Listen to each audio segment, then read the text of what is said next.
In fact, one of the things people don't ever think about are breakage penalties. And especially if you have a fixed rate mortgage, they're huge. Like it could be $15,000 to $40,000 as a penalty because you broke your mortgage before the 5-year term, let's say, if you're on that, because there was a divorce, you sold your house, you wanted to refinance. So that's when you take money out and you leverage it against your property. So you use your property equity to take money out. That's considered breaking your mortgage unless you have the right product. So the key point here is there are a lot of features beyond rate that will help you save money long term.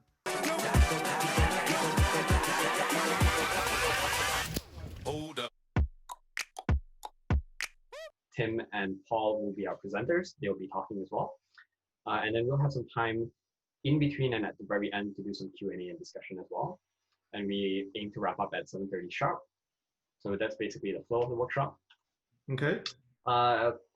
Quick thing I am testing out with some of my workshops is I'm actually doing some magic tricks at the start just to engage the audience. So I'm going to try doing that and we'll see how good it goes.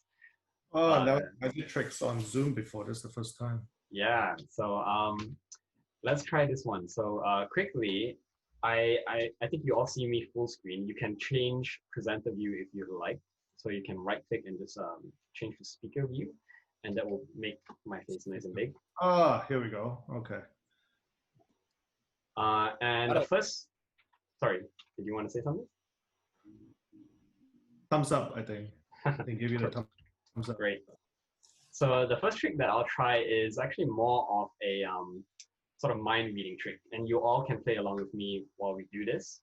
Okay. So the first one is I want you to think of a number, any number between 1 to 10.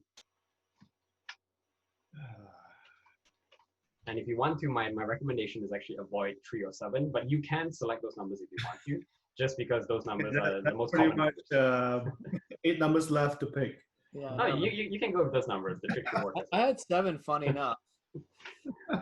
Great. So you got your number? Yep. Right. What I want you to do is I want you to take that number. I want you to multiply that number by 2. So we're doing math now. Okay. Yep. Yeah, man, we do enough during the day, huh? And I want you to add 8 to the answer that you have. Okay. And I want you to divide the number by 2. Okay. And then now I want you to subtract your final answer by the original number that you have. You mean the original number that we picked? Yep. Okay. Right. So now you have a number. I want you to think about the alphabets. So I want you to find the alphabet that's corresponding to your number. So for example, if you have 1, then the alphabet is A. Okay. Right. Now that you know what alphabet you have, I want you to think about a country that starts with that alphabet. Okay. I want you to go the next letter over. So if it's A, the next letter would be B. Okay. And the next letter over, I want you to think of an animal. A what? Sorry? An animal. An animal. Yep. Oh, Jesus. Okay. All right. And now I want you to think of a color. From the second letter. Any color. Any color. Okay. Yep. Okay. Got it. All right. So Losing track. I'll write it down. so my guess here is alphabet is D, country is Denmark, animal is elephant, and color is gray. How many did I get correct for all of you? 1. 2. 1. 2 out of 3 of Andrew. Damn. 2 out of 3. 2. Got 2. Yeah, not bad. Man. Mine was very obscure. No, it's at 6 o'clock in the evening right now. My math is a little bit off. So Yeah. I may somehow miscalculated everything. So, and I'm a real estate agent. Thank goodness. That's fine. Let's try another quick and simple one. If you have, try to look for pen and paper around you. Oh, Lord. Okay. I'm all digital, man. Let me see if I can find that. Yeah.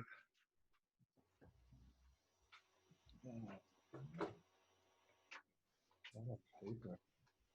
So what I'm going to do is I'm going to write what I'm going to guess that you will draw. Oh, okay. Right? Got your pen and paper? Yeah, go for it. Right? So what I want you to do is I want you to draw one shape inside of another shape. Some shape inside of another shape. Okay.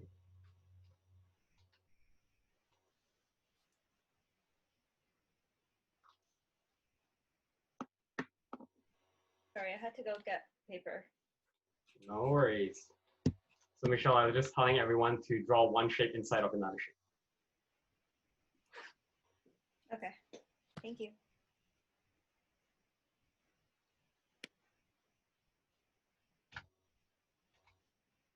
Right? Got your shape?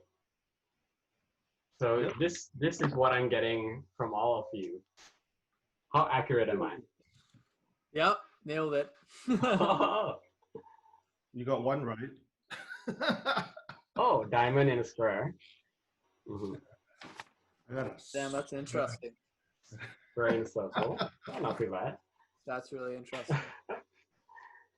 So these are just kind of simple party tricks, I guess. No big trickery behind it. The first one, to reveal some of the tricks, the first one is whatever the number is, when you multiply it by 2, so if it's between 1 and 10, if you multiply it by 2, you add 8, you divide by 2, and then you subtract the original number, you normally end up with 4. So when you have 4, then the alphabet that corresponds to that is D, and most people think of Denmark as the first country when they think of D. And then E, most people think of elephant when they think of E as well. And usually gray is the default color, so most people think of gray as well. So it's just probabilities for that. And then the second one is a bit more subtle. So the second one, for those of you who actually got fairly close to what I was doing, is when I say I want you to draw a shape within a shape, I'm actually giving you some visual cues that prime your brain to think of triangle within a circle as well. Oh, I didn't even notice it. Priming. Yeah. Man, there's so much psychology in all this mind tricks. Fun stuff. I'm just playing around with a whole bunch of different magic tricks. That's cool. Anyways, let's get back to the actual workshop itself. Okay. Icebreaker, man.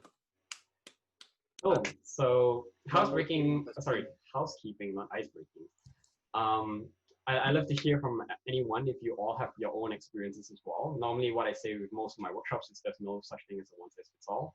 So everyone has different needs, different problems. So definitely if you have different things that you find work for you, definitely please share. I also try to create an environment where the workshops are what I call a safe environment and inclusive. So please be welcoming to anyone who is coming off mute to speak. If English is not their first language, bear with them for a bit. And yeah, no discrimination, nothing like that. So that's the basics. Quickly, I have to just do a quick donation as well. Typically for all of my workshops, I run them as, most of them as free workshops. And what I do is whatever is paid for the workshop, I do a small donation to its Universal Outreach Program.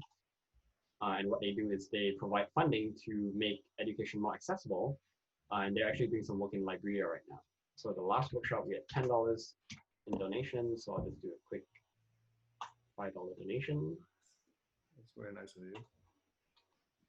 Can you show us the password too while you're at it? Or? No. So we can donate as well with your account. I am sure. That. So how'd you hear about this cause? Actually, a friend of mine works there. Cool. So yeah, they're doing some work in Liberia, and they're actually supporting some honey farmers, and they're doing some entrepreneurship training with them to give them more skills around running their own business. Very cool. Very cool, very good cause. Good stuff, Chen. Very good stuff. Great. So one thing I like to do for my workshops as well is, now that the donation is done, community announcements. So anyone can take this time to come off mute. So Paul or Tim, if you guys have something to announce, you can also do that. So quick 30 seconds, you have the floor. You can share anything that you want to share, any upcoming programs, any events, any interesting things that are happening. If you're looking for a job, if you're looking to hire someone, you can pretty much put any announcement out there. Okay. It's not much announcement for me. It's just pretty busy myself in the real estate business. That includes myself and my team, the team of 4, which I'll show you my slides and everything very soon. Wish I have an announcement, but right now I don't. So No worries. Anyone else have any announcements? Alex has one, I'm sure. See if he can unmute himself. Can you hear me? Yeah. Yep. Yeah, sorry, I don't have the camera on this computer, but we're actually hosting a real estate workshop tomorrow for first-time buyers and investors in the Fraser Valley. And that is myself and Paul, if anyone is interested. Cool. Do send the post the link in chat, and you can send it to me, and I can send it out to the attendees as well. Sure, that'd be great. I appreciate that. Cool. On. I can make a quick announcement as well for the entrepreneurs in the room, or for people who are just looking to try something new. I'm organizing a hackathon out in October. So for those of you who don't know what a hackathon is, it's basically a competition where people pitch ideas, they find team members, and they work together to build solutions. This hackathon is going to be a bit different from regular hackathons. It's going to be a small event where it's bringing together academia, entrepreneurs, and also enterprise. So the idea is we'll actually have some companies that will share some of their problems, and we'll try to design solutions for them. So it's going to be a great environment to get some working experience, possibly even get hired by some of those companies, or maybe even start a new company if you're actually looking to sell to some of these bigger companies as well. It's awesome. good stuff. And I will Hi, everyone. Hi. Can you hear me? Yes. This is Helen Zhou, and I see this is a great team of Superman, and I'm happy to add some diversity in the group. And so I'm a small business advisor from Scotiabank, and I'm passionate about helping small business and entrepreneurs. And and I'm also on the committee of the Scotiabank Women Initiative. So if there's any women entrepreneurs and startup company who want to get advice, financial support, and especially during this COVID-19, how to leverage some government funding, how the bank can support you. I'm here to give you some advice. Great. Oh, that's good. That's great, Ellen. Yeah. Connect with me after. I'll definitely have some people for you. And I'm a fan of Scotiabank. You guys have some great mortgage products that we send a lot of business to. So Yeah, good rate for early renewal. But Paul, I'm your Oops, I think we lost graduate from UBC together, I think. what's that? Yeah, we I thought I recognized the name. We did we share some classes, or I saw you afterwards?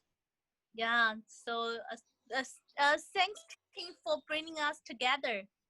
Yeah, go Chin for sure. Nice.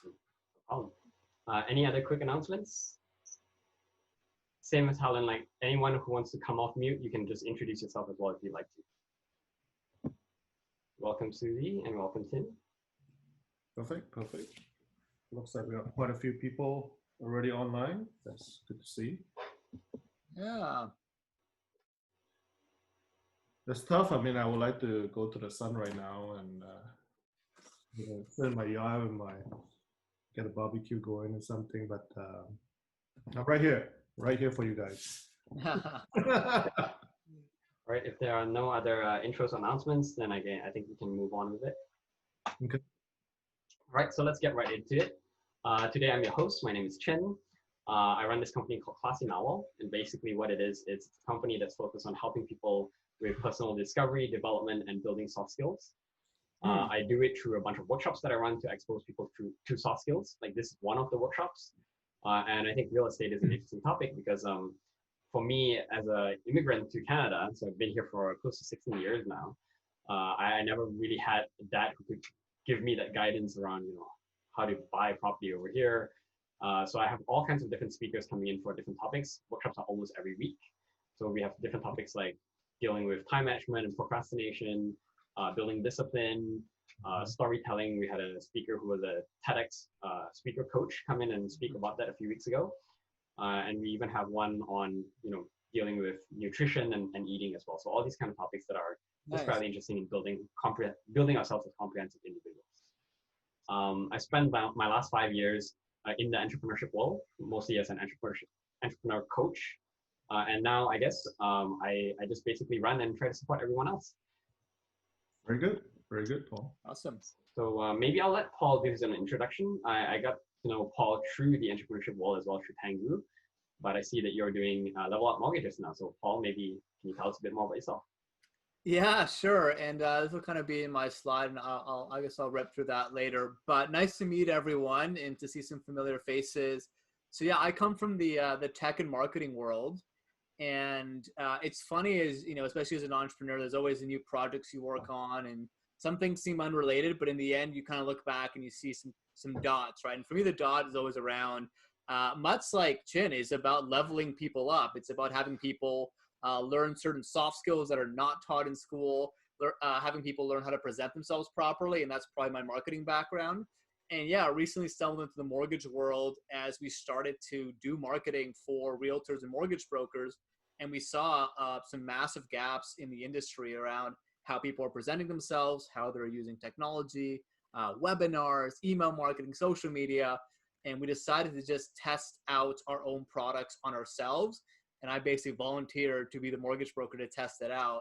And that was a couple of years ago, actually. And after I dove into the world, I realized, wow, there is so much amazing information about personal finance we don't get taught. I need to teach people this in a way that's simple to understand and lets people make their own decisions in an informed way. And I find that the banks and even, again, the educational system doesn't do a great job at helping you fulfill that dream. Everybody wants a house to some degree with that white picket fence, but how do you do that, right? And how do you finance there? So yeah, it's kind of by accident how I stumbled into the mortgage world, and I think it's a really interesting one that helps people be the best version of themselves, because finances is a huge part of that, right? So yeah, that's kind of how I got into it. I'm really excited to share some of the things that I've learned in the trenches and help you guys, get to the next level as you start to, look at a property, or at least start planning for one. You can plan a lot earlier than you think. Great. Good stuff. Thanks for joining us, Paul. And we also have Tim. Tim is actually my personal realtor as well, and I recently purchased a pre-development condo with Tim. So Tim, why don't you introduce yourself? Yeah. Oh, just a quick introduction. I do have my slides too as well, so I'll go through that later. But I've been a real estate agent for the last 10 plus years. I've been in the finance business before that. I'm in the finance industry. I actually graduated as a financial planner. I remember being 21 years old, trying to sell financial plans to 50, 60-year-old clients. Whoa, that was tough. So been through a lot of sales techniques and strategies. But what I learned once I got into real estate is a lot of buyers and sellers, when they come to me, they always complain about their realtor.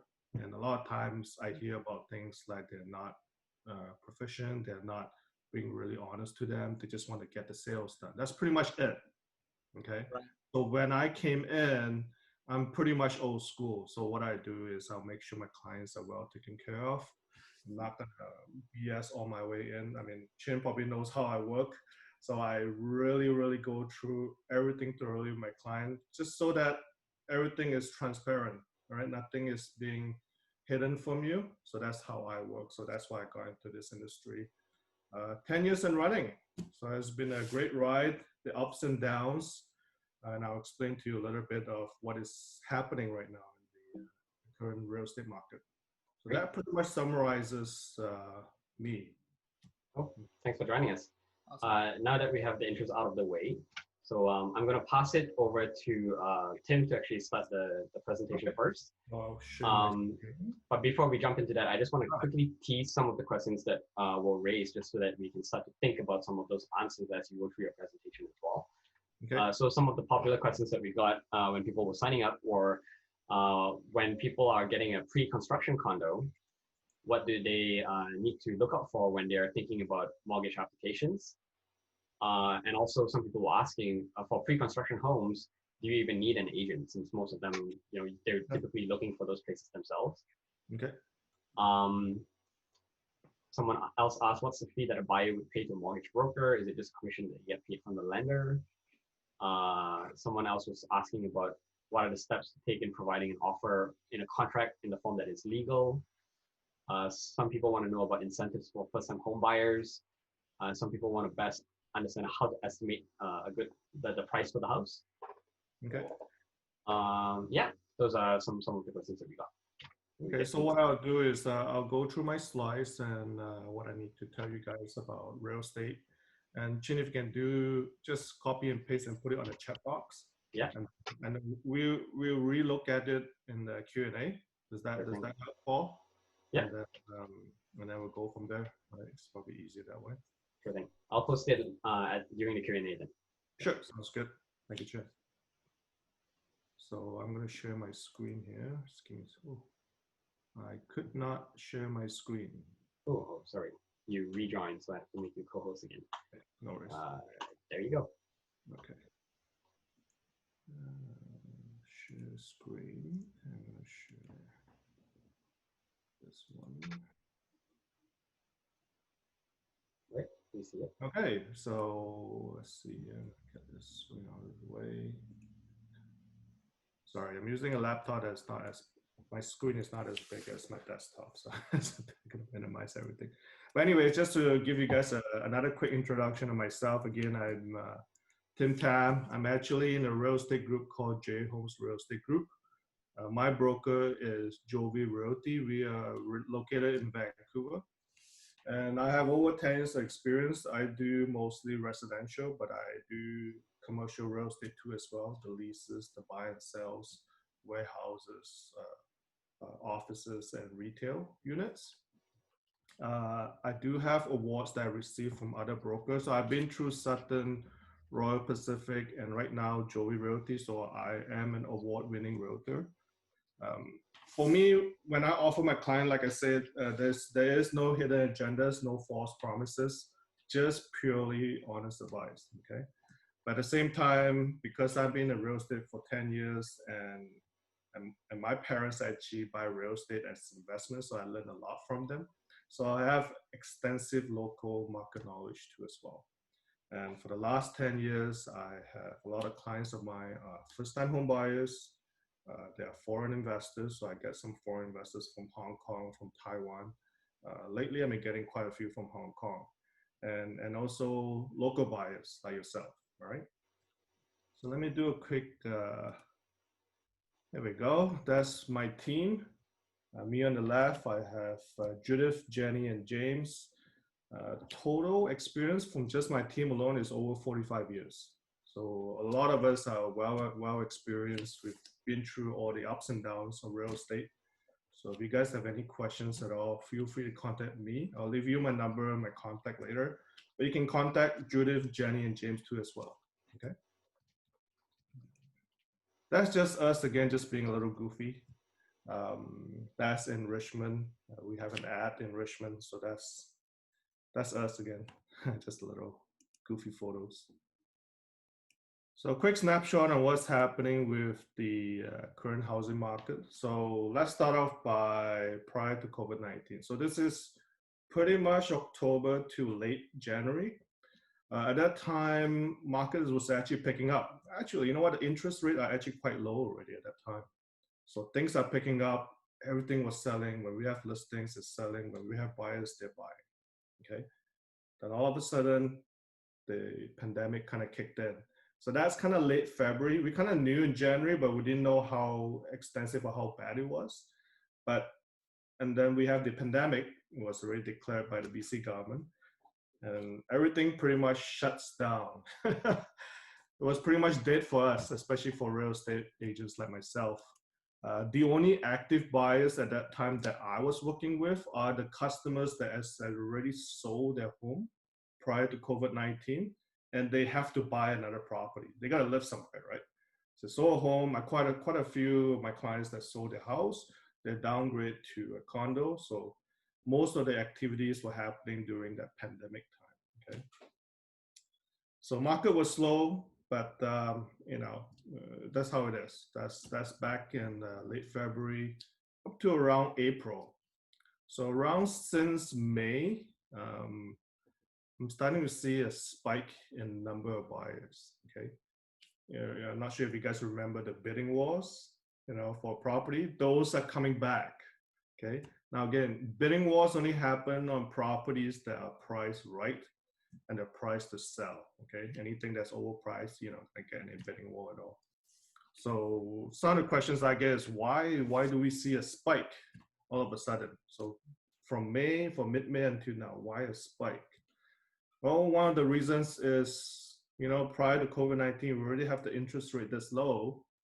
And right now we have the interest rate even lower, right? So that's one of the main reasons why, right? Very low interest rate, all-time low.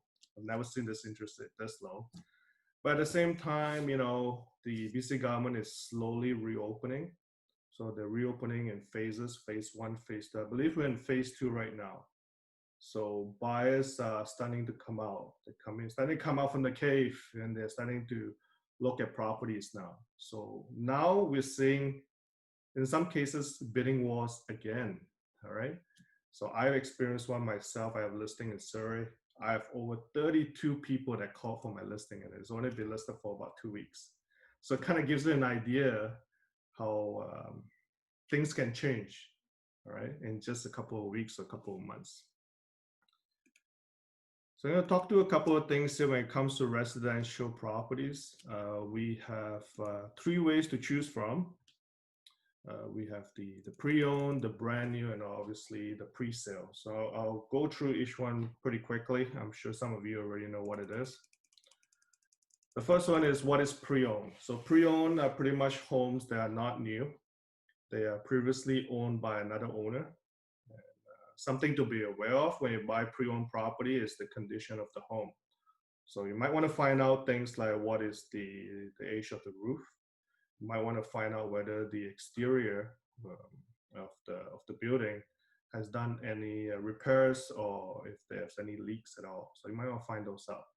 If you were looking at strata or townhouses properties, you might want to find out whether there's any upcoming repairs that's coming up.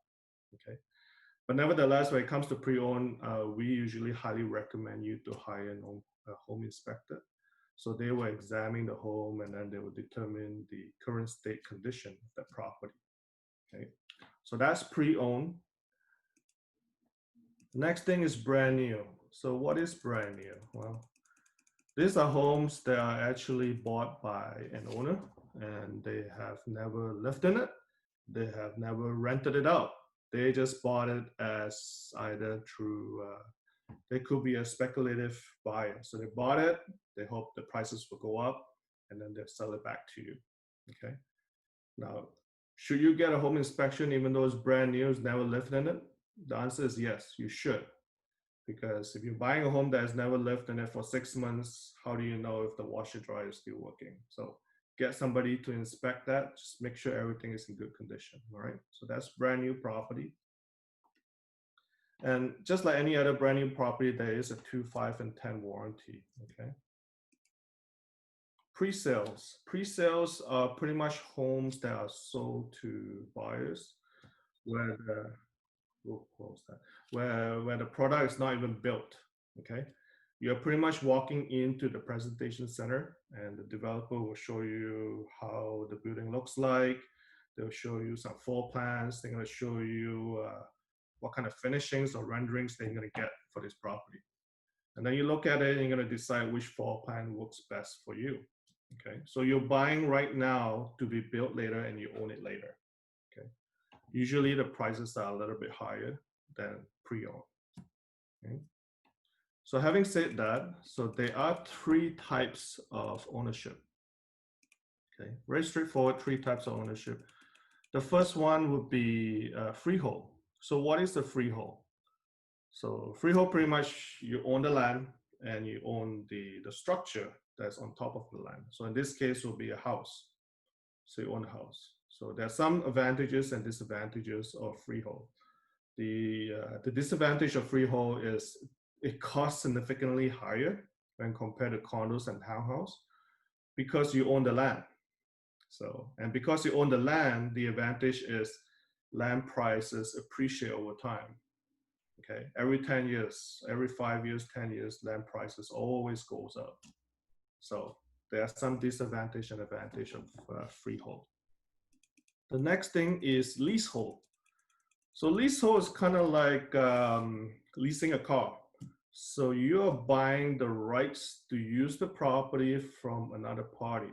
So in many cases, you're buying it, the party is actually might be City of Vancouver or owned by the government. It could be First Nations groups too as well. So a leasehold typically has a 65 or 99-year lease period. Okay, so if this building is leased is 30-year-old and it's a 65 lease period, so you're pretty much buying it and you have 35 years left. Okay, so what happens as you get closer towards the end of the lease? Well, the landlord, which is the government or the First Nations, they have two choices for you. Sometimes they will not renew it. Okay, when you don't renew it, pretty much you give everything up. You don't own anything. Or what they could do is they could renew it to you, but at a much higher price. So I don't know what that price is because a lot of the leasehold that's currently right now in Vancouver and some parts in the Lower Mainland, we haven't come across the end of the lease yet. We'll find out in about 20 years from now, all right? But right now, we don't know what's going to happen next. So the advantage of a leasehold is very low cost, okay? But the disadvantage is, I think Paul can definitely confirm this to me, is if you want to get mortgage approved on a leasehold, it is extremely, extremely tough, okay? Some lenders, they might even ask for 50% down payment. You know, some won't even give it the mortgage to you at all because it's so risky, right? Yeah, that's if you're lucky. Most of them will just turn it down. Oh yeah, I've seen it. So yeah, so that's leasehold. The most common one we see is strata properties. So strata properties are pretty much a strata lot. So you're buying the unit and you are sharing the other areas with the other owners. So when you say the other areas will be something like you share the elevator, you share the gym, you also share the playground, you share the rec center, okay? So the common forms of strata properties are condos and townhouses, okay? So how it works is each strata, they have what we call strata council. And this strata council, they are actually owners in the building, okay?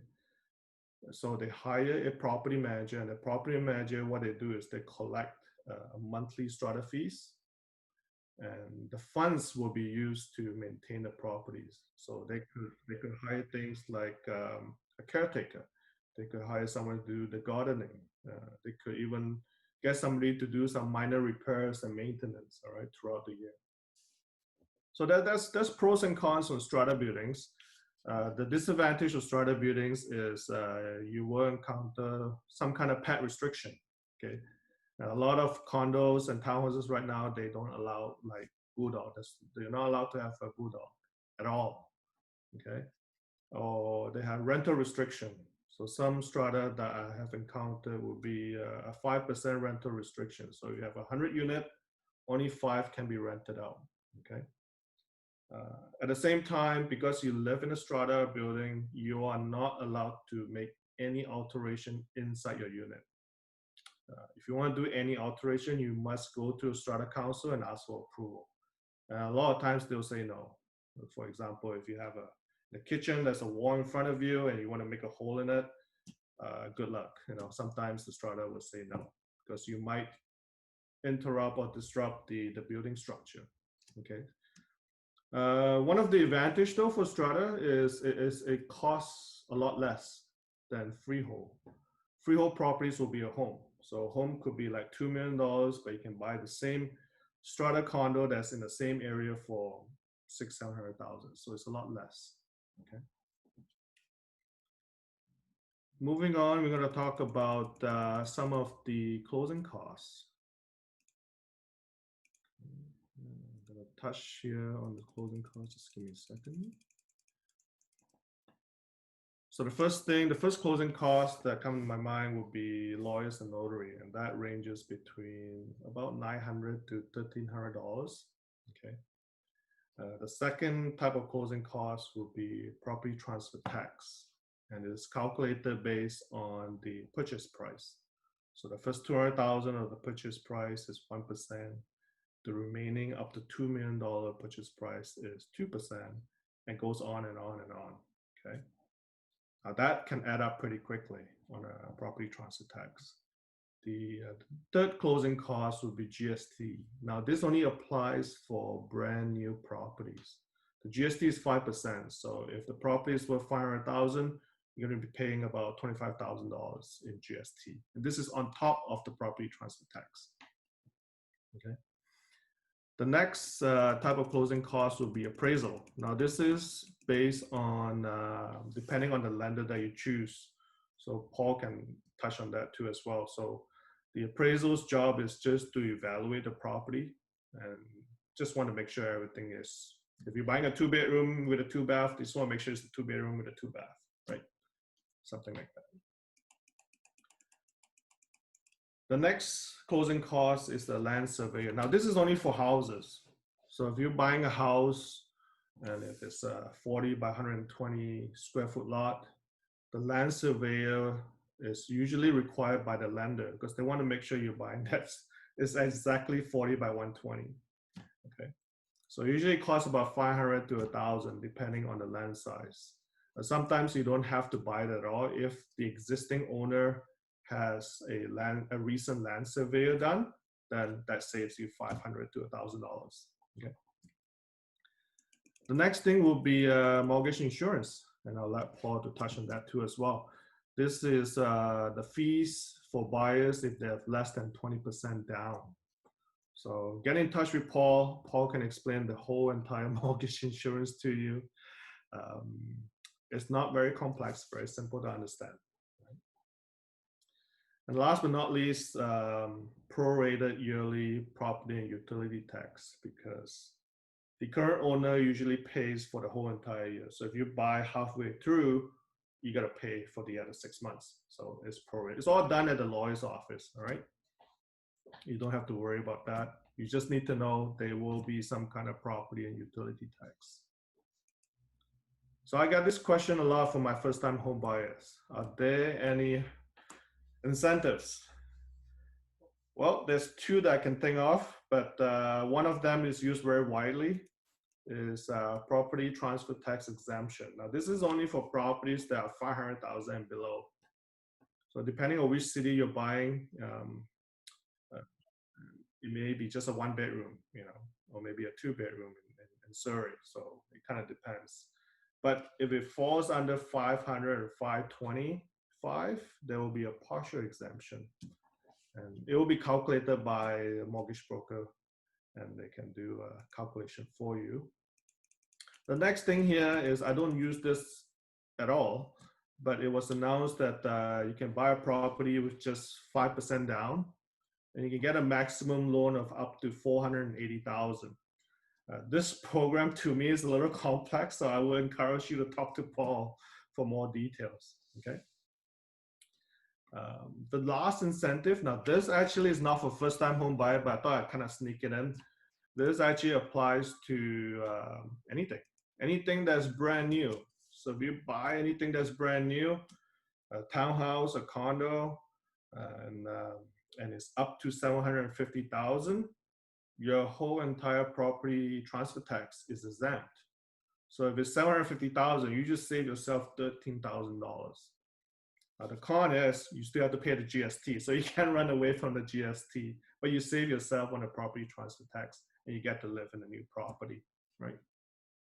And there will be some partial exemption between 750 and 800. So those are the incentives that I can think of when it comes to a first-time home buyer. The next few slides, I'm just going to talk about how a real estate agent works. The first thing is, do I need a real estate agent? Or can I buy a home without a real estate agent? Well, the answer is you could. And it's really up to you. As long as if you know the product really well, and if you know the whole entire procedure, if you don't need any guidance at all, an explanation or representation like myself, you know what, go ahead. I'm not going to stop you. You're more than welcome to buy the property. But just you got to remember something though. The seller hire a listing agent to represent them. All right. Just like if you go to a pre-sale, the developer hire a sales team to represent them. So if you're gonna walk in yourself and buy a property and no representation, it's pretty much buyer beware. Okay. Now, because of the recent agency rules in the real estate board, a listing agent is now not allowed to represent both parties. Before they can do it, it's called a dual agency. Right now, it's not permitted anymore. So we always encourage our buyers to hire a realtor like myself to represent you and go through the entire process to you. And I'll explain why in the next few slides why you should hire a real estate agent. Okay.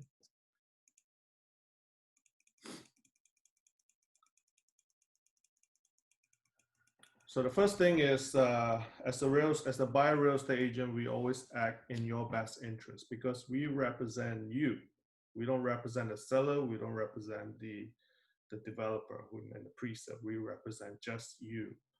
At the same time, we have to fully disclose everything to you. So we have to tell everything you need to know that might influence your decision on a transaction, whether you want to buy or you not want to buy.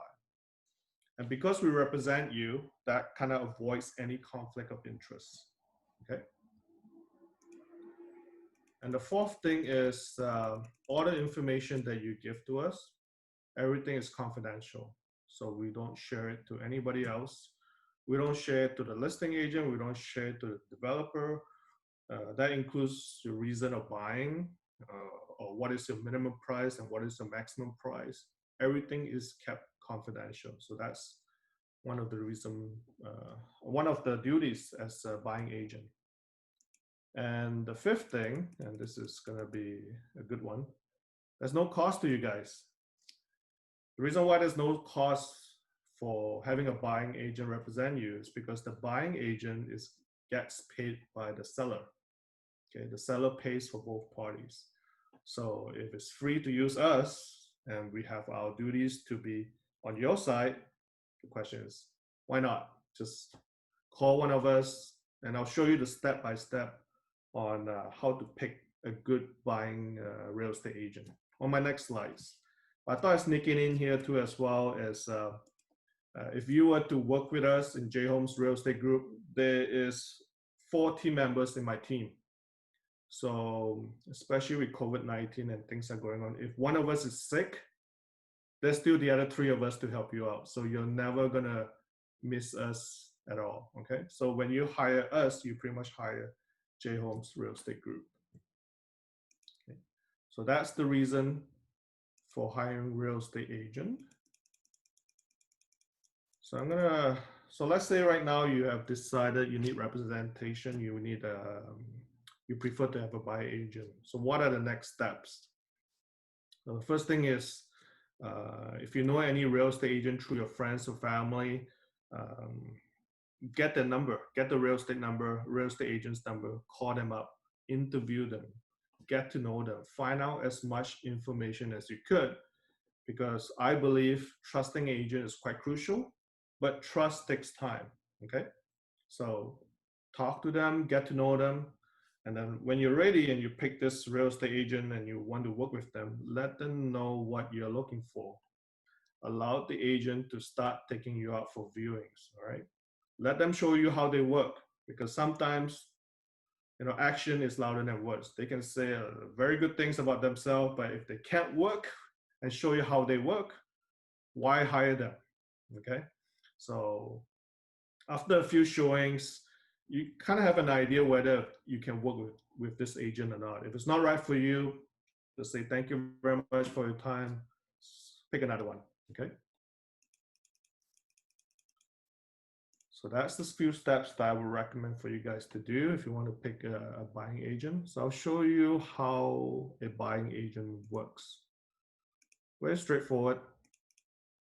The first thing we do is agent meets buyer, buyer meets agent. We get to know each other and we exchange notes and share notes too as well. What I usually will do is I'll get my buyers to get pre-approval.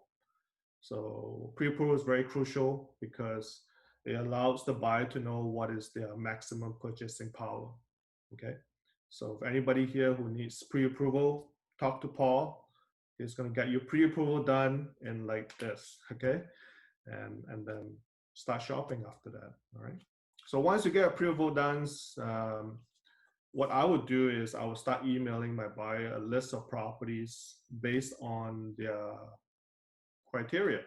So it could be something like, you know, Tim, I don't want any properties that is facing the west side because it's too hot. Because when I come back from work, I don't want my whole unit to be all stuffy and hot. So I don't want any unit facing west. So stuff like that, some kind of criteria. You have to let me know what you like and don't like. But what I usually do is when I send my buyers a list of properties that matches their criteria, I actually write a small description. So for example, if I find something that actually meets every single criteria, but I found out that the unit faces the main road, I gotta write it down because you might not like the noise level. It might be too noisy. Maybe you can't sleep at night. You know? Especially in downtown, it's quite crucial. But especially in Metrotown, you don't want to face along Kingsway because it's really noisy pretty much the whole day.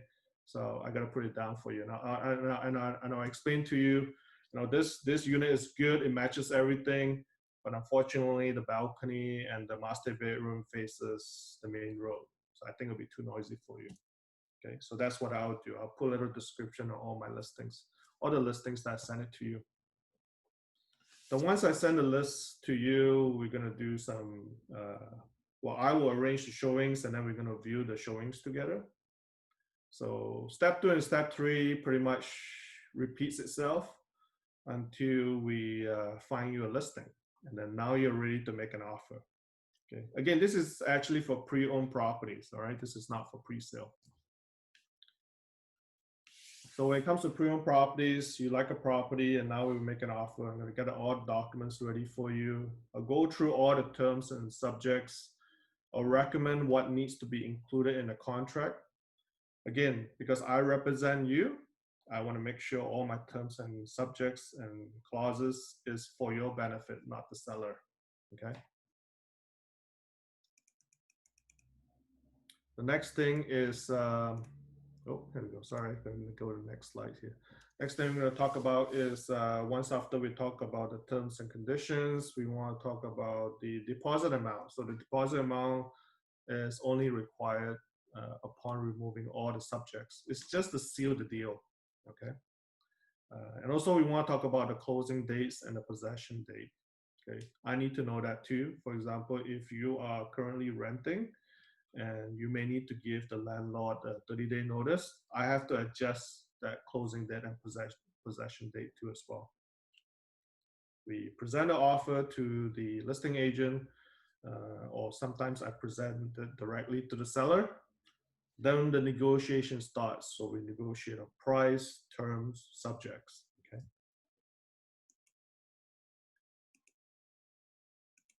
So now the offer is accepted. So what's next? So what I usually do is I will prepare all the documents. I'll send it to Paul. Paul will be your mortgage broker. And Paul is going to contact you and get more further information in order to get your mortgage approved. So that's step 1.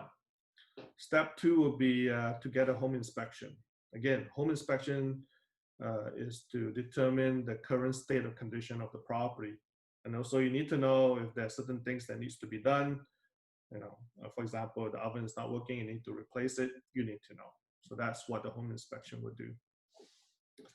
The third thing is, and this is only applies to houses that are 40 years and older. If you're buying a home and house that's 40 years and older, there's an oil tank scan inspection. Okay, the inspection pretty much involves visual They're going to walk around the house. They want to make sure there's no gas pipes that's popping up from the ground. They're going to use the metal scanner. They're going to go around the yard to make sure there's no oil tank, right? So that's a whole topic by itself. Okay, the oil tank, but that's what the oil tank inspection is for. The fourth thing is if you're buying strata properties, so condos and townhouses, read the strata documents, all right? Strata documents pretty much involves getting minutes and annual general meetings, usually for the last 2 years, okay? They will also provide you the bylaws, the rules, and a Form B. So Form B pretty much gives you a snapshot of the building or the strata. It'll show you what the strata fee is. They'll show you what the contingency fund is. They will show you your registered parking spot number and also your locker number. Okay. If you do not have a locker number, it will stay there. You do not have a locker, right? Or if you do not have a parking, it will all state in Form B, and it's required by a lender too as well. So Paul will usually ask me for the Form B. Okay. So the mortgage is approved. Oops, here we go. Sorry, just gonna go back to my old slide. So the mortgage is approved and you're satisfied with the home inspection, you're satisfied with the strata documents. We can now proceed to subject removal. So this is where I get the bank draft from you. And I will give it to my broker and the deal is sealed and your home will be yours when the completion kicks in, okay? So this pretty much summarizes what I just mentioned is how to pick a buyer agent and also how a buyer agent works, okay? So some changes, I just want to just touch a little bit on some changes in house viewing. As you can see me there, right there, I have my mask on. Since COVID-19 kicked in, you probably have not seen a lot of open houses sign everywhere. So open houses is not permitted. The government do not recommend you to run open houses, but as a listing agent myself too as well, I can arrange private showings, okay? But whether I'm representing the buyer or the seller, when we do a showing, we have to put on a mask, we have to put on a rubber gloves. If you don't have rubber gloves, I do have hand sanitizer ready. So we just have to get your hands all cleaned up before we go into the property. So the reason why we have to do this is because majority of the property that we're looking at, there's someone that live in there. Usually it's the seller or the tenant, or it could be an elderly couple or a couple who has kids. So we just want to be safe. We don't want to spread any potential COVID-19 viruses around. The next thing we see very often too as well is waiver forms.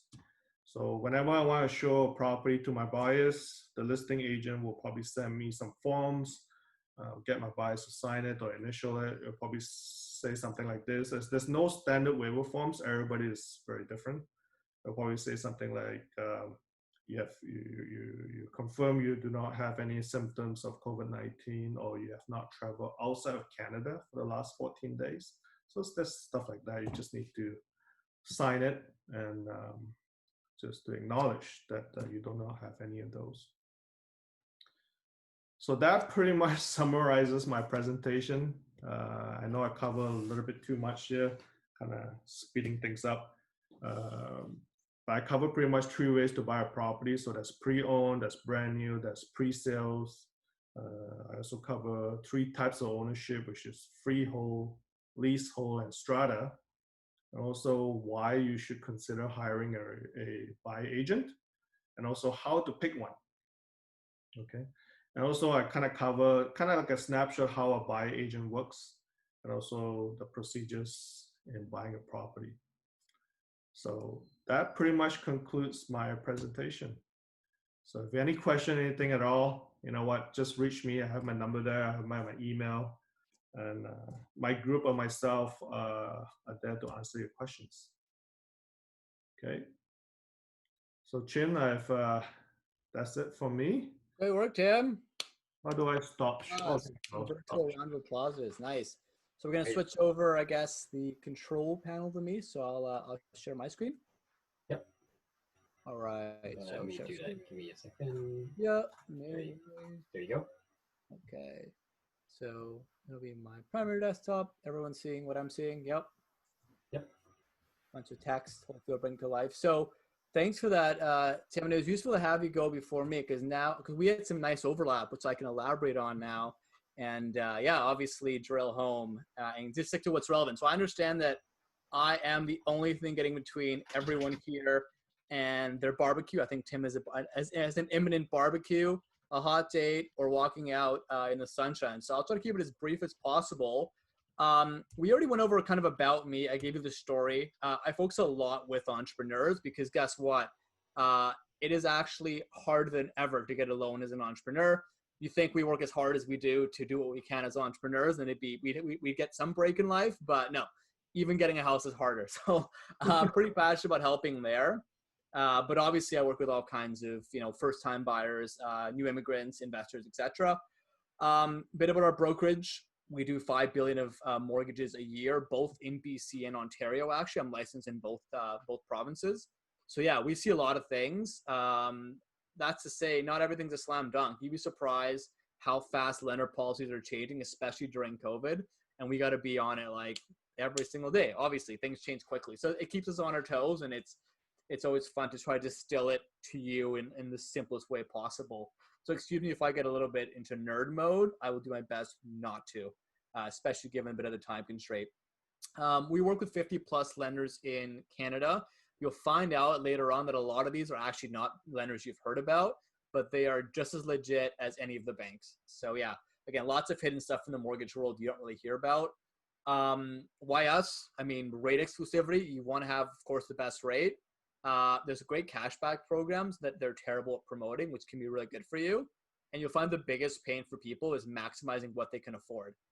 Not so much how much money you have, but it's about how much they're willing to lend to you. And it gets tighter and tighter and tighter, especially if you saw the news recently with the CMHC default insurer.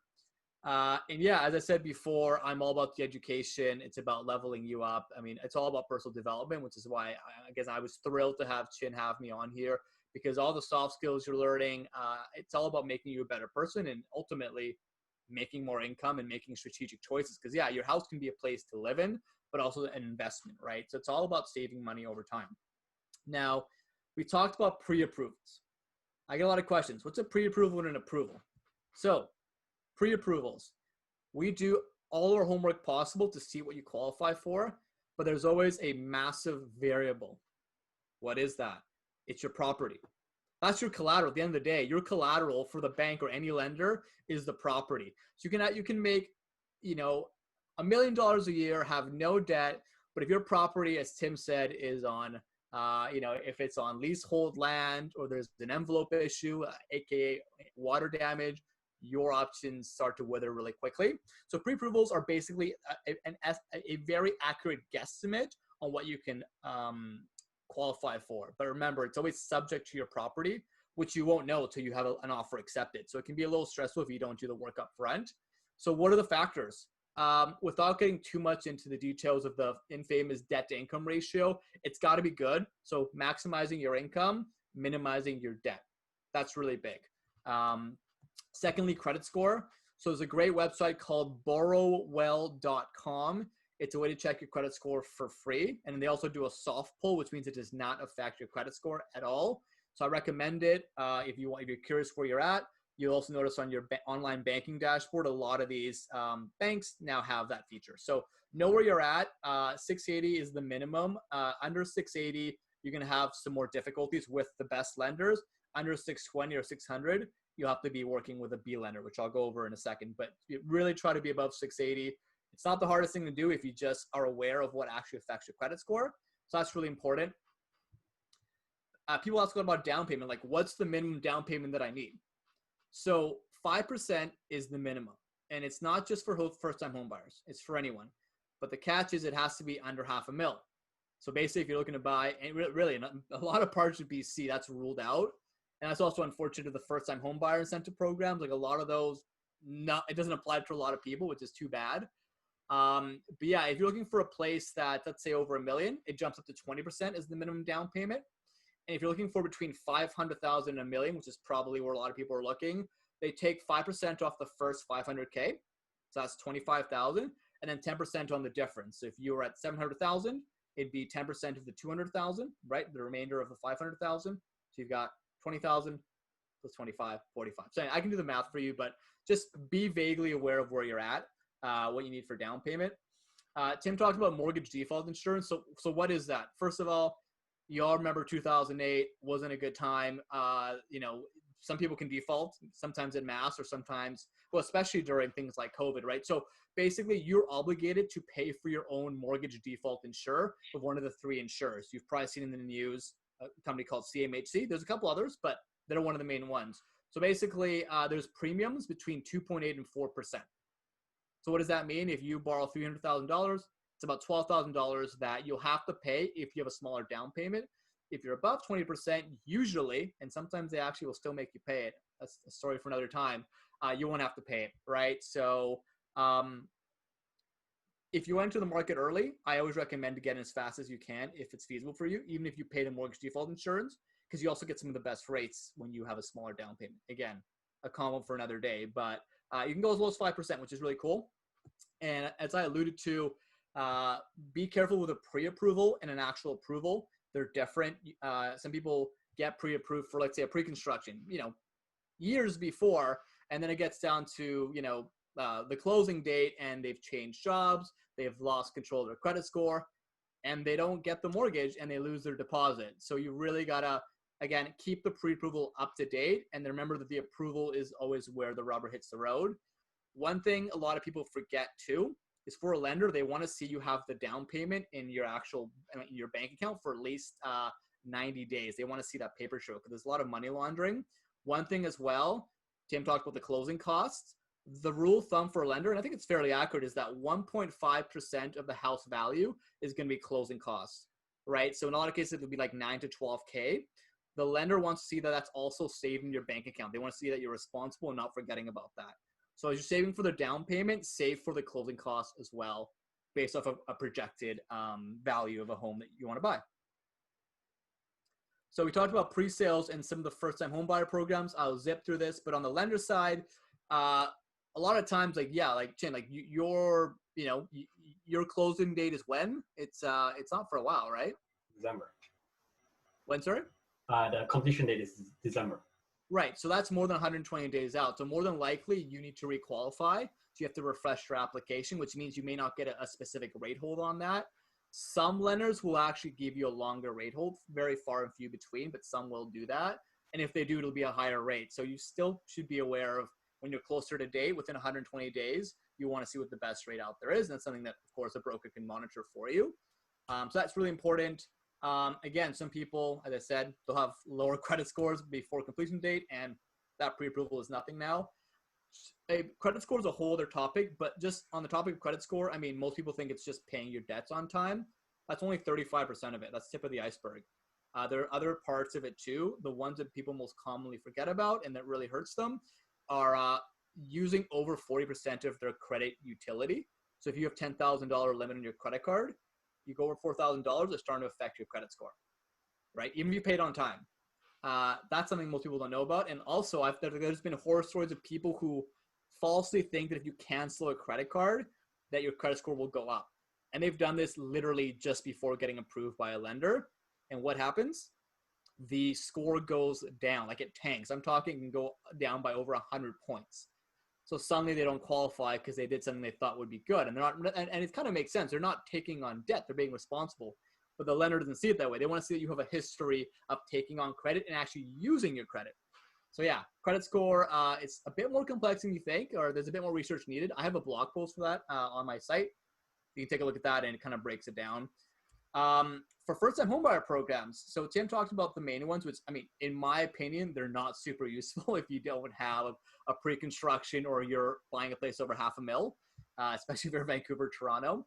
But the ones that get overlooked that I really like, regardless of kind of the value, is one is the PPI. It stands for Purchase Plus Improvements. So I recently got a mortgage for someone who wanted to do a renovation as they moved into a pretty old property. It was $20,000. I think that was actually the maximum. And you can actually apply for a program where that cost gets rolled into your mortgage. So you paid off over time versus upfront, which can obviously help a lot if you've already spent money on the down payment. RSP, you can pull up to $35K in RSPs for your home. First time home buyer program, and of course that's tax free. So yeah, definitely inquire about that. It's super useful. And if there's any questions along the way, I guess Chen can bring it up, or we'll save it till the end since we're kind of racing against our 7:30 deadline. So prime lenders, they're known as prime lenders, A lenders, best rate lenders. It's all synonymous. So first thing to know is that these can either be banks or what are called monoline lenders, and that'll be talked about on the next slide. But they both are the ones who have the most stringent restrictions, but also they'll have the best rates. And I literally, there's rates below 2% right now, which is crazy, as Tim was saying. Now, on the income level, again, not to get too much into nerd mode, but I think this is actually useful to know, especially with the entrepreneurs in the room that are always budgeting things. There's something called your ratios, your debt to income ratio. And basically, we'll talk about the most important of the two ratios, in my opinion, is the TDS, right? So the TDS ratio basically says you have to be under 44%. So and this is per month. So let's say you make $5,000 a month, right?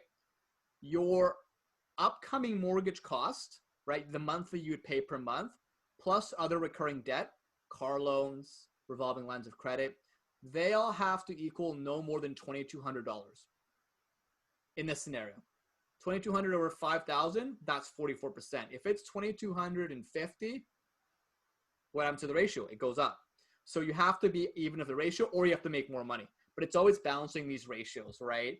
And basically, I mean, the key takeaway there is to maximize your ratio, manage your debt well. By the way, net worth actually has very little to do with how you qualify for a mortgage.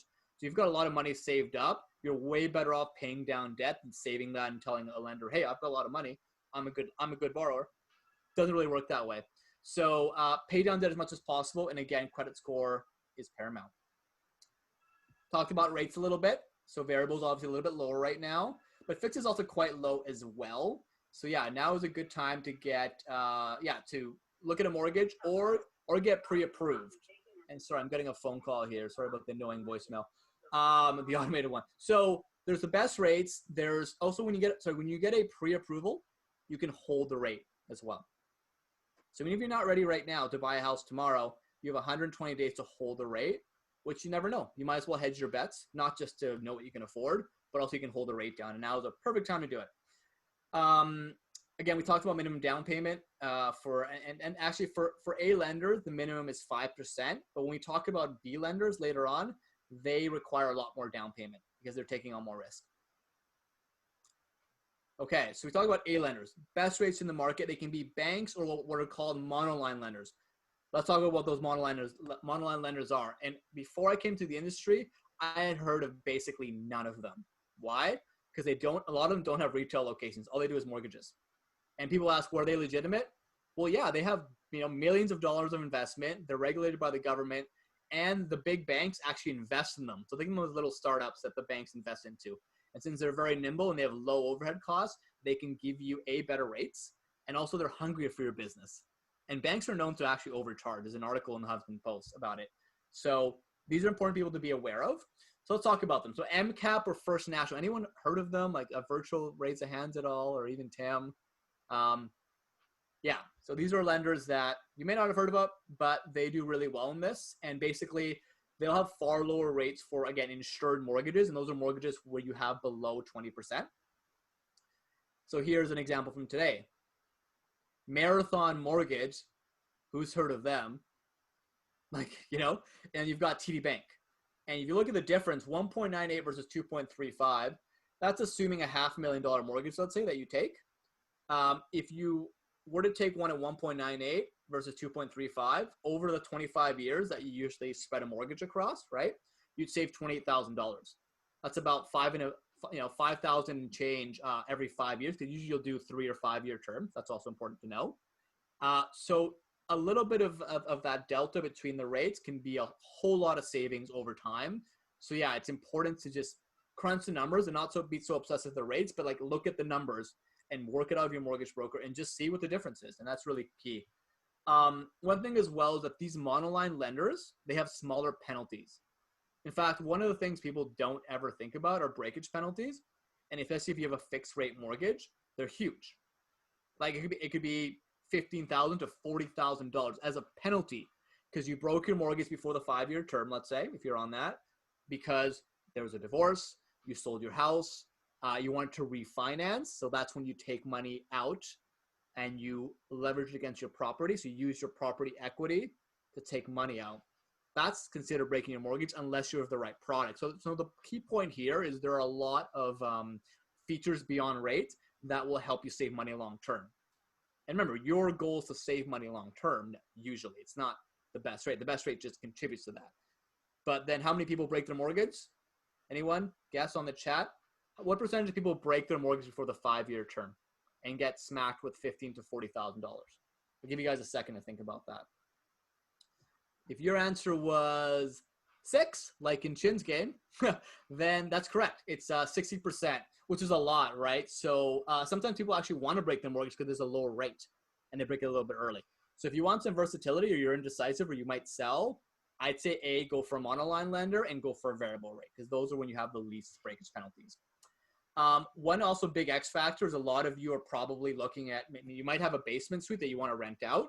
And you want to use that rental income, not just for your income, but you can use that rental income to qualify for a bigger property. Because remember that debt to income ratio we talked about, right? Debt over income. The income can be, of course, your salary, your partner's salary, etc.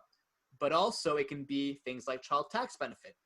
It can be your rental income. And every lender looks at it a little bit differently. And these lenders look at your rental income most favorably. They'll count most of it, whereas a lot of banks only count 50% of it, which is kind of unfair. So you got to have lenders that really are tailored for your situation. And with a bank, they only have a couple products, right? One thing I skipped over is if you're self-employed, and you can talk to me later about like what documents you need. But the reason why for self-employed people it's so difficult to get a mortgage is because the bank traditionally needs 2 years of you showing T1 income. So if you're under 2 years, you've got to go with another kind of lender, generally speaking. And also they'll look at your notice of assessment. So if you do a lot of write-offs, like a lot of realtors and a lot of self-employed people, which your smart accountant will advise you to, you have to be the referee between the mortgage broker and the accountant. Because for me, if you make 100K and you write off 50,000 of expenses, great. We have to use 50,000 as your income, which makes you qualify for arguably 50% less of what you really make. So it's really finding a balance there. And there are some special programs from the lenders that can find ways around that. But yeah, that's generally why most self-employed people have trouble. It's the tenure of 2 years and the fact that you write off expenses. So that's something that, yeah, definitely we can talk more about later. Look, banks are also great. They're good for certain situations. I work primarily for, as I said at the beginning of the call, I think it was Helen who works with Scotiabank. We do a lot of business with Scotiabank and TD. So why are they useful? One is if you have a tight debt to income ratio, they can make exceptions on certain cases if I have a good enough story on why you're going to be responsible. So a lot of it too is like how you sell your story. And again, I'll help you with that. It's kind of like if you guys do shred, if anyone does shred grants, right? We have a consultant sort of helping you phrase it the right way. It's sort of the same here. If you don't know about shred, that's actually a great program for the entrepreneurs here. Okay, so they're more flexible on income and debt. If you think you might need a line of credit up against your home in the future, they've got way more robust, what are called HELOCs or home equity lines of credit. Generally, Scotia has a very good product here. So if you think you'll need that for future investments, then you might want to consider a bank. They're very good for that. And yeah, foreign income, right? Or of course, for like much bigger mortgages, the banks are generally more accepting of foreign income. Even if it's just like, you moved to the States, you worked there for a couple of years, you make US dollars, and then how do you translate that back? They can be a bit more flexible. Okay, how are we doing for time? All right, let's wrap in 5 here. So now B lenders and alternative lenders, remember the ratio thing? They go up to 60-60. What does that mean? Back to the example. Remember, if you were making, if your debts were $2,000 and you made $5,000, that was the limit. Here, your debts can be up to $3,000. So again, that's 60%. So you can have more debt and also make less income and still pass. But of course, at a price, they charge higher rates. But also some people, they might have great income, but they've got a bad credit score. A lot of B lenders will be flexible with credit score. They don't care what your credit score is. Except they need to see you are a responsible borrower, and they want to, again, get a story behind what you're doing. But yeah, Bruce Credit here can usually help. And yeah, so their best rates is usually between a 3.75 and a 5.9. Which poses the argument, if you have 5% right now or 10% and you don't want to pay mortgage default insurance, you want to wait 1 or 2 years, right? So then you have 20% and you don't pay the mortgage default insurance. And then also you arguably will get better rates, right? What do you do? So, and this is something I think Tim and I can talk about maybe later, but like when you are looking to go to market, these lenders can be very helpful because if you see a property you love, it's under asking price and it's likely going to appreciate the next 12 months. Not to mention you'll be paying rent. That delta of rent that you're paying and future appreciation of what you could buy that same property out a year from now is more than likely going to be a lot bigger than the extra money you pay a 3.75 rate versus the prime rates of 2.05. So just by the way, these can be very strategic, especially just as a band-aid for they have 1 year terms. You do a 1 year term and then you can upgrade or level up to a prime lender.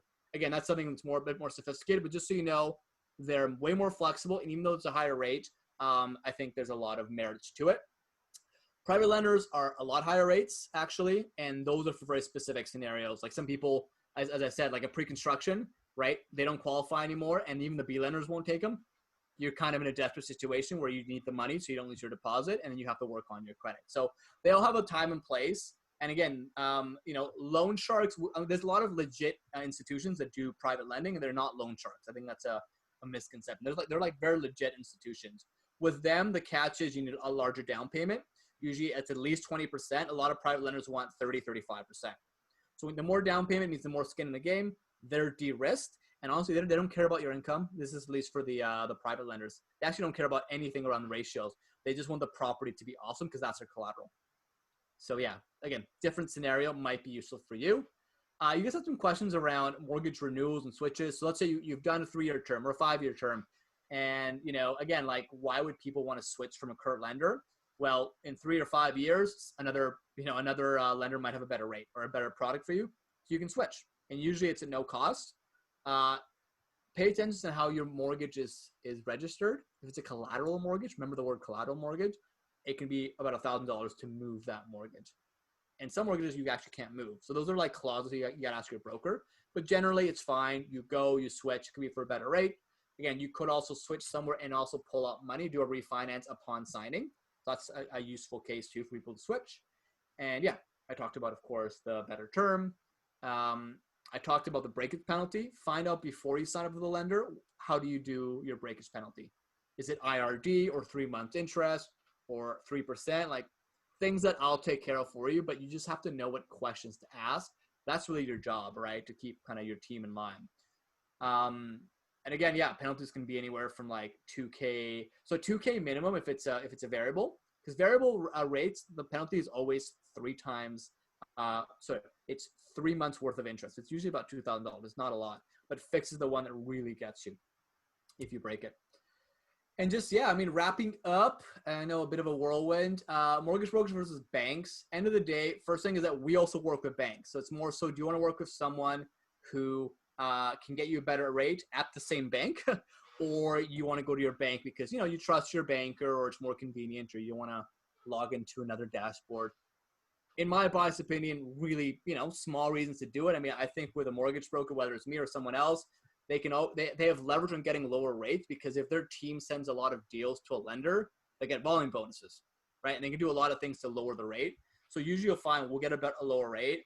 Again, your whole thing now, especially if you're self-employed, is that rates are important, but you also want to afford for what you want.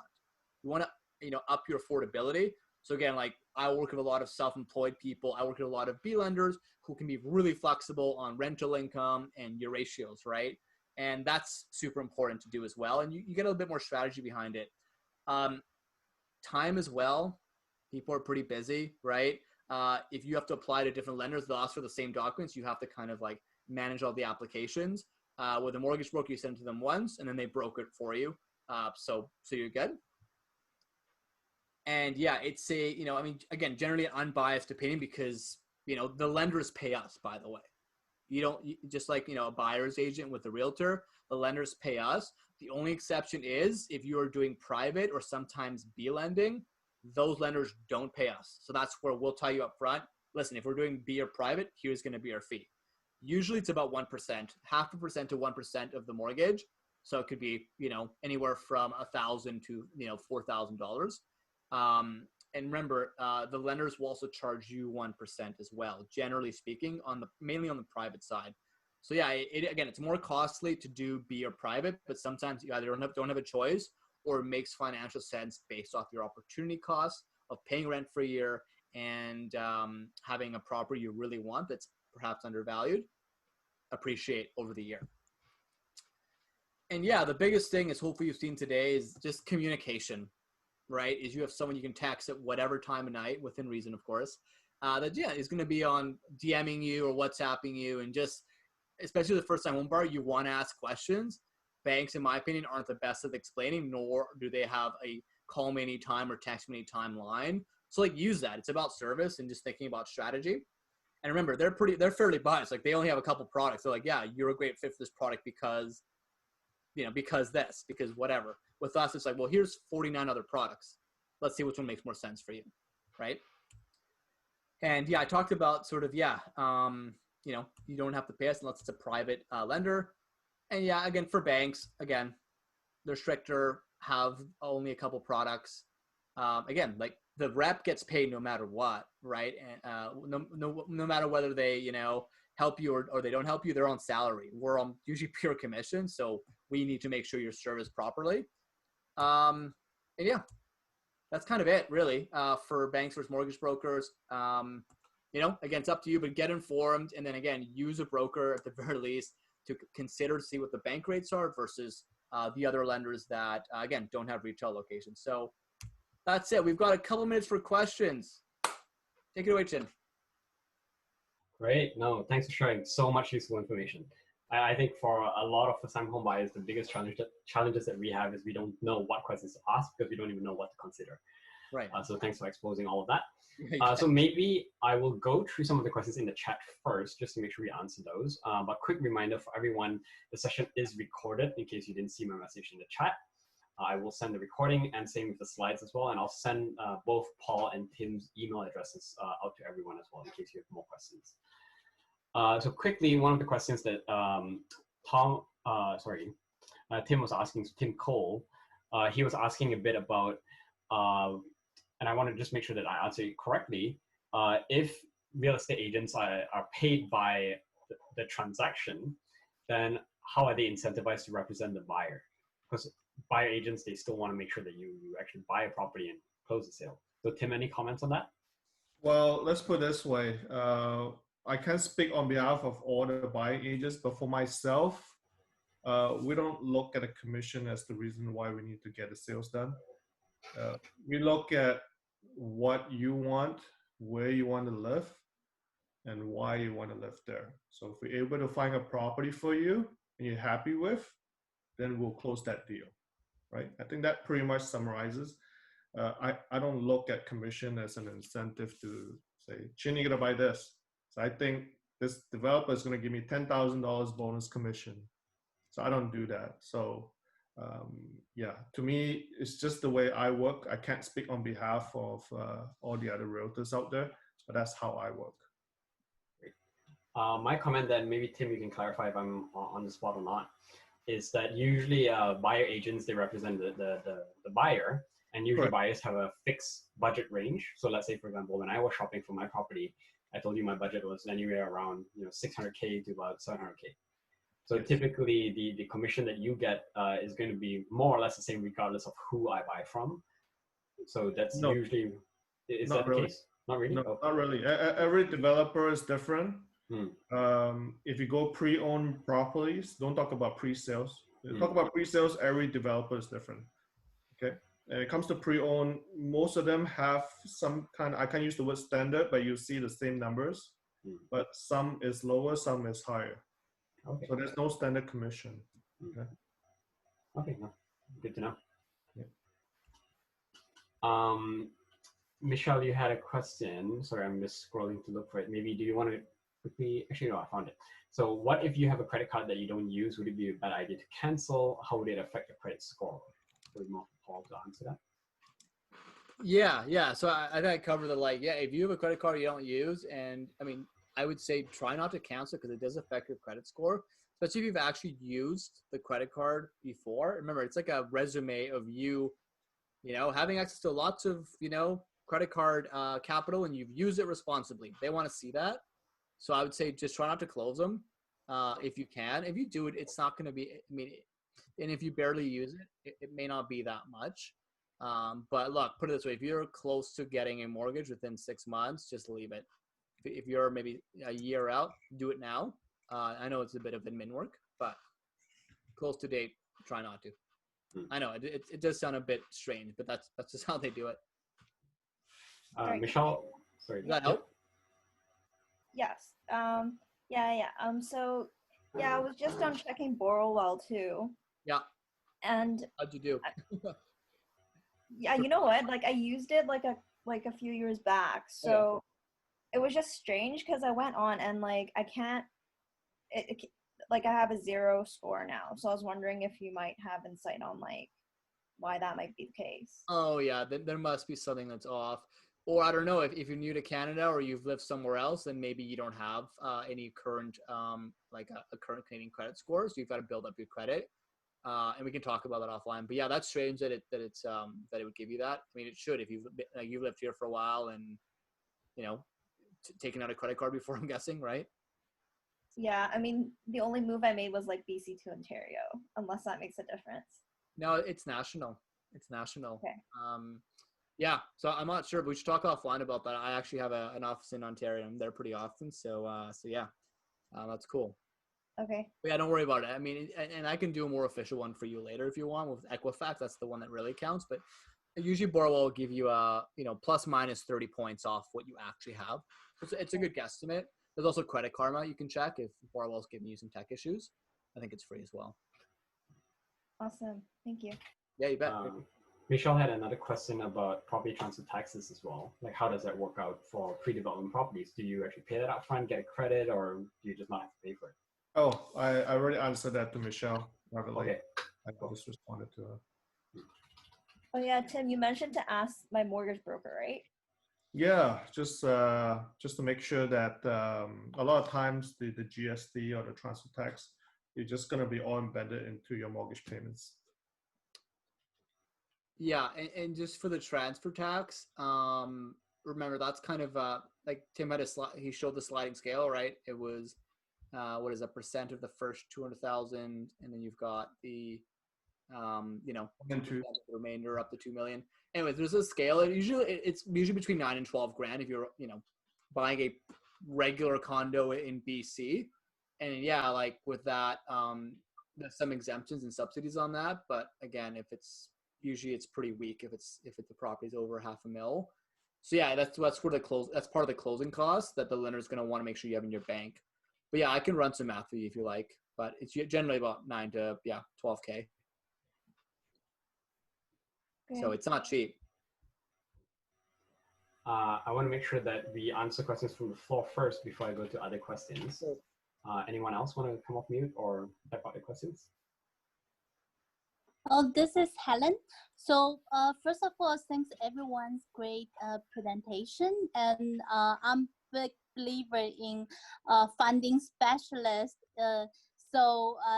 Yeah, although I work for the bank, definitely I suggest everyone talking to Paul for getting the mortgage, having a unbiased, getting different inputs. And for me, is because of my background as a chartered accountant and also having over 10 years working with entrepreneurs. Yeah, but I think my work is more about helping companies, owners, self-employed, opening bank accounts. Yeah, so if it's owning the property under a company, it might be also helpful. And then, so I'm on the board of Hong Kong Canada Business Association. My question is, Do you, as the first speaker mentioned, does that you see lots of Hong Kong returnees? So, what kind of special program can they take advantage because they are not new immigrants? Yeah, yeah.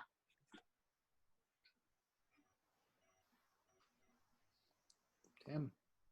Well, for me, special programs. Well, there is no special programs when it comes to returning residents from Hong Kong. I've just completed one just about a month ago. They are actually Canadian citizen. They lived in Hong Kong for 16 years. Well, they live in Canada, went back to Hong Kong 16 years, coming back for good, and they bought a property. And fortunately, there is no incentives. There's no exemptions. You still have to pay your property transfer tax. I help them to buy a property that is pre-owned, so they have to pay the property transfer tax. They are not first-time home buyer. They had investment properties here before in the past. So the answer is no. I mean, Well, if anything, there's things like foreign buyers taxes and things like that. So oh Jesus, that's 20%. That's pretty high, right? So I've gone through one, and unfortunately they back out. You know, they're from Taiwan, and they have to back out because they're not going to pay 20%. 20% on a million too. That's a lot of money. That's 240,000. crazy, and that's for people that just don't have a Canadian like PR card, or what's the? Oh yeah. That's no PR card. They're coming in as non-resident. They are applying to become permanent resident, but that takes time. I don't know what the grace period is. If you buy a property today as a non-resident, you pay 20%. I'm not sure what the grace period is. If you're about to get your PR, you might get some money back. I'm just not sure what that grace period is. I'm looking to. I want to talk to a tax lawyer, right, or an immigration lawyer for that. Yeah, so but for the Hong Kong returnees, there are 300,000 Canadian passport holders living in Hong Kong. So some of them already have the Canadian passport. So yeah, they might be exempt from the foreign tax. Oh yeah, you don't have to pay the foreign tax. That's for sure.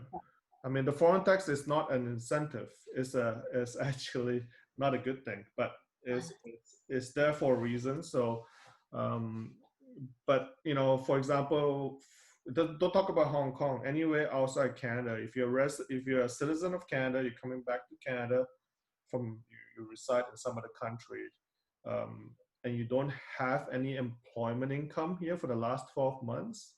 If you buy a brand new property, unfortunately, you have to pay all the taxes, the property transfer tax, the GST, and everything. So there is no incentives for those kind of buyers, right? But maybe it will change down the road. I don't know, right? Let's hope it doesn't. Because if it changes, then we'll see a whole bunch of foreign buyers coming back, and they're gonna buy all the property up, right? So yeah. So that's why it's great for Ching putting us together. Let's collaborate and create something good for the new opportunity, new market. Great. Go team. Quickly, just want to make sure we are on track for questions. Any other questions? I've got quite a few. So, Tim, in your opinion, as someone who has looked at a few pre-owned properties, what are some common non-superficial issues that tend to creep up in pre-owned properties? So things that you don't tend to be able to see visually that happen to a lot of buyers because they don't pay attention to some of the other things that go on behind the scenes. You're talking about things in the property? Yep. Well, the big thing is material latent defect. You know, that's the big thing. You know, sometimes the seller will repair something that's been leaked before, especially for houses, okay? Where there's no report. The strata is always, there's a report. So if there's a leak from upstairs, there will be on the strata minutes, right? You see it. But for houses, you know, if somebody patched thing up, you can't tell. And the inspector, what they do is they'll check for humidity level, they'll check to make sure there's no leak, it's all dried up, but if it's not done properly, it will leak again. So that things like that, yeah, nobody can tell. So that's one of the disadvantage, owning a freehold.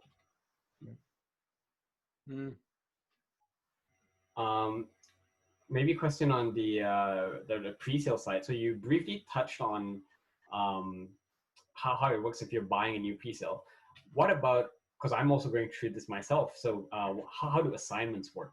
So these are usually in the cases. Assignments are very interesting. So even though it's written on a contract, at the end of the day, so for example, I'm dealing quite a few of assignment sale right now. So I'm listing a few of them. So we actually have to ask permission from the developer to say, can I list it? Can I list it on MLS? Can I sell it? You got to get some kind of permission. Half of them will say, sure, go ahead. The other half, they will not let you do it. Reason why they won't let you do it is if the building is not sold out, they have a few units they need to sell. Now, if you put yours on the market or anyone else on the market, then it will interfere their sales too. So usually in those cases, they'll say no. But the ones that say yes, then there's usually a deadline. You have to find a buyer for those pre-sales. The assignment. So if you don't meet the deadline, you don't find a buyer for those assignments, then you cannot assign to anyone else. Not even to your family. So there is usually a deadline. Good to know. For those of you who are not familiar with what an assignment is, it's basically like in my case, I've bought a property that is a pre-development, but because of the COVID situation and my job transfer and now starting my own business, I'm deciding maybe it's not the right time to buy. So I'm trying to list that property up so that someone else can buy it. It's still pre-development, but I'm selling it instead of being the original owner for it. Okay, that's good. On the working with real estate agent piece, one thing that a friend of mine did, and I'm curious about your perspective on this, is he said, hey, since I'm doing most of the property searching myself and I'm quite familiar with the experience of buying a property, why don't I just actually go out and find a property, and then when I need to actually do the sale, just find a real estate agent to actually deal with the legal paperwork and stuff, but then actually ask him to give me a part of the commission since I'm actually doing all of the work in finding property and actually selecting a property. Is that kind of something that's common or advisable, or any thoughts on that? I've been hearing that a lot too. I do turn those things down because I'm putting myself liable in that situation. So, and I'm sure every realtor want to earn a buck or two, right? And some of them are willing to cut the commission to make a quick sale.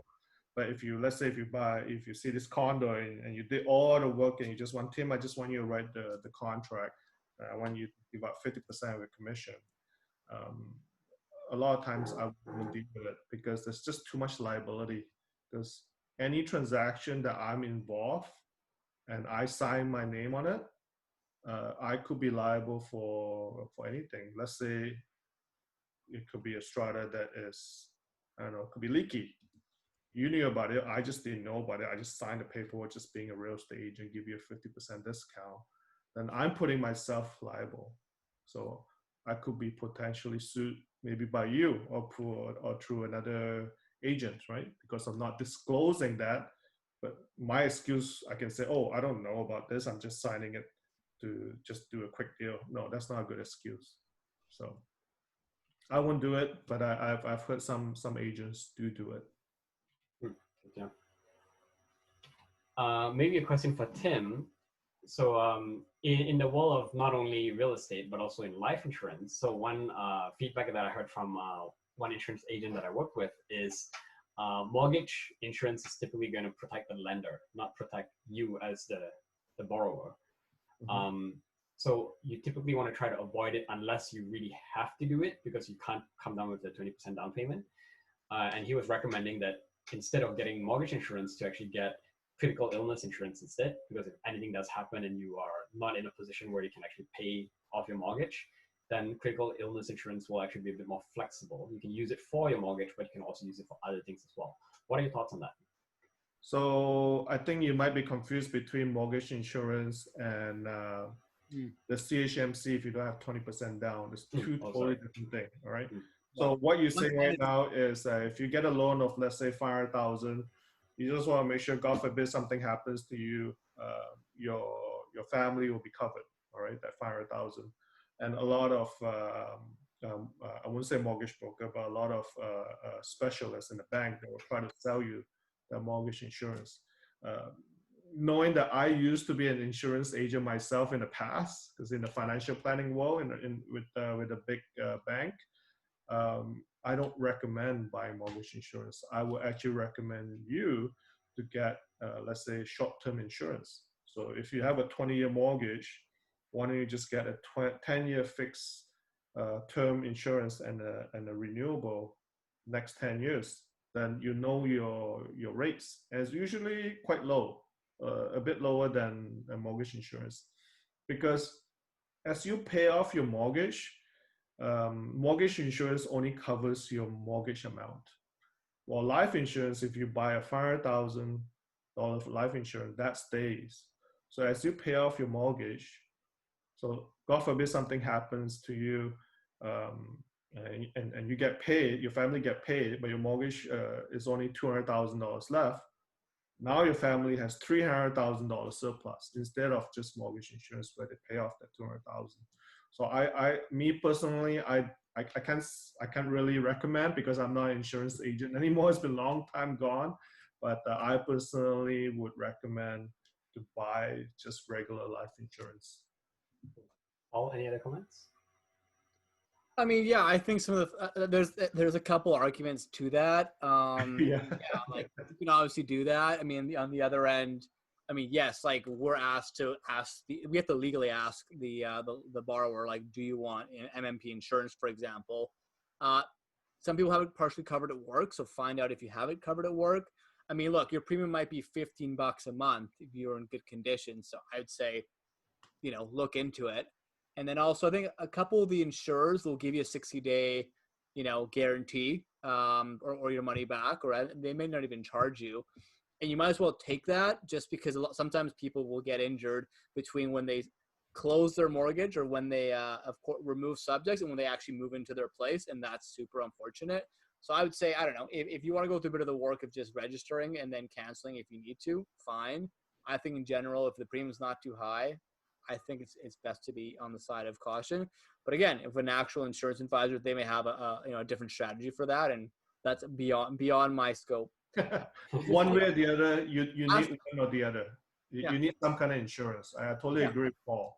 Yeah, Right. ask the right questions and just see what makes sense for you. But it's hard to give an overall answer for anyone. Like, everyone's in very different situations, especially for insurance, right? On the Right. health side and risk. So it's comes down to your risk tolerance. That's the whole industry. Is insurance is about risk, right? Which is why it's hard to sell insurance. It's it's the what if scenarios, which it would be hard to sell that. But again, general people, I think, will do it. We'll do some portion of it, and it's not going to break the bank. Correct. I agree. Maybe one last question from myself, unless anyone else wants to jump in. Anyone? So my last question would be actually for both of you. So let's say if I'm looking for a real estate agent to work with or a mortgage broker, how do I know if the person that I'm speaking to, say the real estate agent or the broker, is actually a good person to work with? Are there any red flags that you see in like bad real estate agents or bad mortgage brokers? Want to go first, Paul, or you want me? I would relate it to dating. If you're getting ghosted, if they're not communicative, if I don't know, they're trying to peacock in front of you and put on a show and they don't seem authentic, and if they talk a big game but they don't follow through, which is Tim said, like, go see a bunch of properties to the realtor. If they're hustling for you, obviously they're probably going to be super genuine and know their stuff and be out and basically have your back, right? On the mortgage broker side, I mean, are they educating you? Are they giving you the information? Are they pressuring you? Hopefully not. It's like, it should be more so, here's the information, here's what I would think about. But the whole thing is, like, I say, we go at your pace. It's fully in your control. You got to make the decision. But I mean, I'm biased, but I would think, like with anything, you just have to get a feeling that there's a connection and that they got your back. And let's see how they act. Let's see what they actually do. to follow through on what they said they're going to do versus Yeah. talking to the game. I totally agree, I think Paul. you guys will know. Oh yeah, I agree, Paul. I mean, like I said before, even if you choose a realtor you want to work with, see how they work. If Yeah. actions do speak louder than words, someone else can give you a really beautiful speech, and you're like, okay, I gotta work with this guy. The next thing you know, they don't promise to call you back. They don't do this and that, and then everything falls apart. So then you gotta find someone else. So I think action speaks louder than words. And you're right, Paul. Upselling is really bad. So yeah, that's my answer. Yeah, and also, I mean, look at their Google reviews. Look at their social media. What are other people saying? Right? So don't take their word for it. See, ask to talk to a past customer if there's confidence purposes there. But sometimes the customer will be happy to talk about how Paul helped them maximize their mortgage. I've got a few people back of pocket that I'm sure would be happy to talk to any of you guys, and even just as first-time home buyers, chat with you. So I mean, I'm an open book, and you should be looking at reviews and doing reference checks sometimes, right? Like with anything. Mm-hmm. Great. Question from Alex: where do you see the market going in the future? In near future, probably. Well, nobody see this COVID-19 coming along. Nobody predicted the market has 2 months of no sales, nothing at all, and everybody's lowering the prices. And now it's back to normal again. So what do I see the future of the market? You know what? It's not for me to determine what the future is. The market actually determines what the market will go into. So we have more buyers coming in. We have more immigration coming in. Then you probably see market prices will keep going up. That's pretty much the nature here in Vancouver. I'm not sure about other provinces, but in Vancouver, that's how it is. I see there's another question here too. How about market prices between condo, townhouses, single detached homes in Vancouver trading since COVID-19? Okay. For houses, I have seen a drop in prices because, first of all, houses are so expensive here in Vancouver. The last house I saw is like $1.5 million. It's a nice house in Vancouver, not on the west side, it's on the east side. So, prices will drop a little for houses, but I don't see any drop in condos and townhouses. It kind of depends on area. I mean, if you compare Vancouver and Surrey, it's a big difference, right? Compare Coquitlam to Port Coquitlam, it's two different beasts, two different markets. But overall, I think as long as the affordable level is there and the rates are low, I think the prices for condos and townhouses will just keep going up. Paul, any comments on mortgage rate trends? I mean, if you've looked at the last few months, it's been going down a lot. Will it get lower? It might. I don't see it going too much lower. I mean, yeah, honestly, I think now is a really good time to be getting pre-approved. Yeah, I totally agree on Paul on that one. Yeah, so leave it at that. It's a unique window of opportunity. Good to know. Otherwise, it is 7:54. We've gone a bit over time, so I Time just want to flies. make sure that we wrap it up on time. So no other questions. I think we'll leave everything for Q&A through email. So I just want to quickly share my screen so that you have my email at least, so that you can get their emails if you need to. So some upcoming workshops we have next week on time management, productivity, building discipline in July 15, life insurance July 22nd, revenue and growth optimization August 5th. Great ones. If anyone wants to make a donation, if they feel like they got value out of the workshop, you can send an e-transfer or PayPal to chin@classynovel.com. And here's my email, same, chin@classynovel. You can connect with myself, Paul, or Tim through LinkedIn, or we will also send out our emails in the post-event email.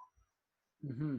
I've got my email in the chat here, just if someone needs it kind of more sooner than later. But yeah, excited to connect to everyone. Thanks for taking your time away from everything and listening to us to give you a little bit of insight of the real estate and also the mortgage world. So thank you It's everyone. a lot, so sleep on it. Get a nice meal, and if you haven't already, and get a good sleep. Sounds good. Sounds good. Thank you, Chin. Thank you, Thank you Paul. for having us. Thanks, everyone. Yep. Thank Thanks, you, everyone. everybody. Thank you, guys. Thank you. Thank Have a you. good night. Bye. Great. Well. Thanks again, Tim and Paul. Yeah, thanks so much, Vincent. Be in touch. See you guys. Right. Paul. Thanks, Tim. Good Yeah. job. Thank you. Thank you. Bye. Yeah. Keep in touch. Yeah, keep in touch. Yes, please follow up. Thanks so Yes. much for the energy, Helen. Yes. Look forward to collaborate. Yeah, this is what it's all about, baby. Yeah. Thanks, Helen.